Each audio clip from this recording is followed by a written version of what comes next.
আসলে গোটেই বিষয়টো কি মানে কিয় জব্দ কৰিছে আপোনালোকে?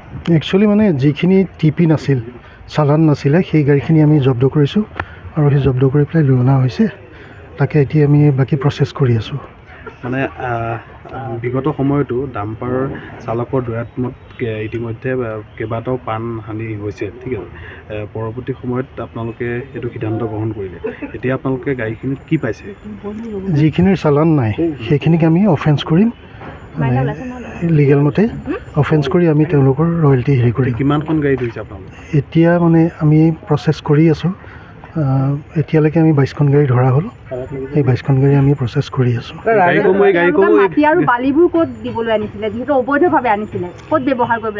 একচুৱেল তেওঁলোকে কোৱা মতে হাইৱেৰ কাৰণে আনিছিল বুলি কৈছে, কিন্তু সেইটো কনফাৰ্ম নহয় যে তেওঁলোকে হাইৱেলৈকে আনিছে নে কেলৈ আনিছে। যিহেতু হাইৱেৰ পাৰ্মিট আছে, গতিকে প্ৰত্যেকখন চালানত পাৰ্মিট লৈ আহে। চ' সেইটো আমি এনকুৱাৰী কৰি আছোঁ আৰু পৰৱৰ্তী পৰ্যায়ত ৰাইজে ধৰিলে গম পাইছে, আগতে গম নাপায় আপোনালোকে? চাওক, আমি ৰাইজে ধৰা বা হেৰি বুলি নহয়, আমি নিজেই যাওঁ, গৈ পেলাই আমি ধৰোগৈ। গতিকে আমি ঠিক তেনেকৈ ধৰি পেলাই ৰাইজেও হেল্প কৰিছে আমাক। নিশ্চয় আমি গম পাওঁ, গম পাই পেলাই আমি আনো। কি কয় সেইটো গম নাপাওঁ আমি, সেইটো APDCL কথা।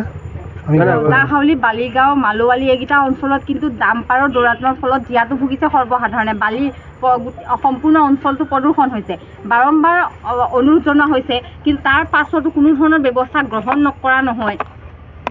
চাওক, আমাৰ সীমিত সংখ্যক মানুহৰ পৰা গোটেইখিনি আমি কৰিয়ে আছোঁ। যিমান পাৰোঁ আমি মানে কণ্ট্ৰল কৰিবলৈ ট্ৰাই কৰি আছোঁ, আৰু যিমান পাৰোঁ আমি কৰি আছোঁ।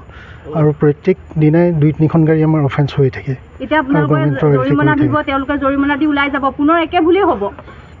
তেওঁলোকক আজি সেইকাৰণে আমি বেলেগ এটা প্ৰচেছ কৰিছোঁ, যাতে ইন ফিউচাৰ তেওঁলোকে তেনেকুৱা কাম নকৰে। সেইকাৰণে আমি কৰিবলৈ লৈছোঁ।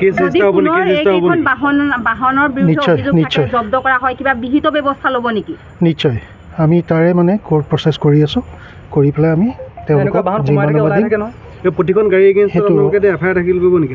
প্ৰত্যেকখন গাড়ী এগেইনষ্টত আমি মানে তেওঁলোকৰ পৰা আণ্ডাৰটেকিং ল'ম, লৈ পেলাই আমি তেওঁলোকৰ ওপৰত ব্যৱস্থা কৰি আছোঁ লিগেলি। যোৰহাট নগৰৰ মাজমজিয়াত মুকলি হ'ল অত্যাধুনিক সা সুবিধাযুক্ত বিলাসী অতিথিশালা শ্ৰাংগিল্লা হোমষ্টে। দৈনন্দিন জীৱনৰ ব্যস্ততাৰ মাজত অকণমান সময় বা এটা ৰাতি এটি শান্তিৰ সেউজীয়া ঘৰুৱা পৰিৱেশত নিজৰ প্ৰিয়জন অথবা পৰিয়ালৰ লগত কটাব বিচাৰিছে নেকি আপুনি? তেনেহলে আহক শ্ৰাংগিল্লা হোমষ্টেলৈ। শ্ৰাংগিল্লা হোমষ্টে পৰিয়ালৰ পৰা আপোনালৈ আন্তৰিক স্বাগতম। হয়, এটা অসমীয়া ঘৰুৱা পৰিৱেশৰ লগতে আপোনালোকে ইয়াত লাভ কৰিব শ্ৰাংগিল্লা পৰিয়ালৰ উষ্ম আতিথ্য আৰু অসমীয়া থলুৱা খাদ্য সম্ভাৰ। তদুপৰি আমাৰ ইয়াতে আছে আহল বহল আৰামদায়ক অধিক সুবিধাযুক্ত শীততাপ নিয়ন্ত্ৰিত কোঠা, 24 ঘণ্টাই বিজুলী সৰবৰাহৰ লগতে জেনেৰেটৰৰ সুবিধা আৰু শক্তিশালী CC কেমেৰাৰ ব্যৱস্থা,